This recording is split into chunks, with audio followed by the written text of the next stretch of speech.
Well, if you've been following my stories, you know that there's some drama in odd West Virginia with the Whitakers. Uh, this week, they had everything set up to get a house built by the Amish. Eric had went and set all this stuff up. He had gotten the permits, everything. But prior to that, there was some drama that happened with BJ, which is Larry Whitaker's daughter. And it was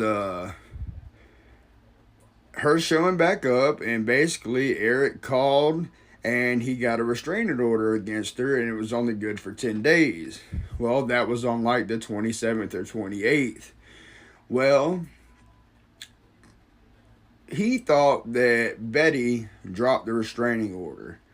But really what happened was is that the court date was on the 4th and nobody showed up. See, that doesn't equal up to 10 days, so I don't know how they came out with that. Eric was staying the rest of the week to make sure that he made the court date, and I don't know who knew the court date was on the 4th, but nobody let Eric know. And on the 4th was the day that Eric was out there with the Amish trying to get everything set up about building the Whitakers a new house. Well, long story short, he missed the court date, so by missing the court date, the injunction was dropped. Well, when Eric showed back up to the Whitaker's house, BJ was there. Betty lied, Larry lied about who was in the camper. It upset Eric, and Eric ended up saying, look, if you want her here, I don't want any part of this. He tried to call Adult Protective Services and say, hey, I had a restraining order, but here's the thing.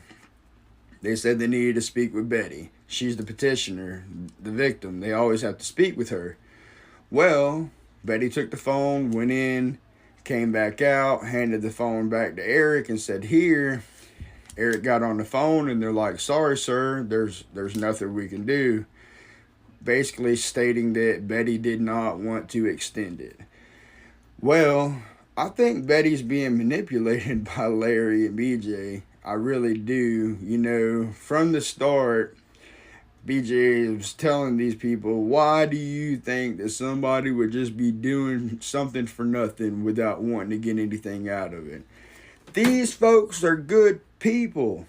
Eric came all the way from Georgia. He's got his own family. He's got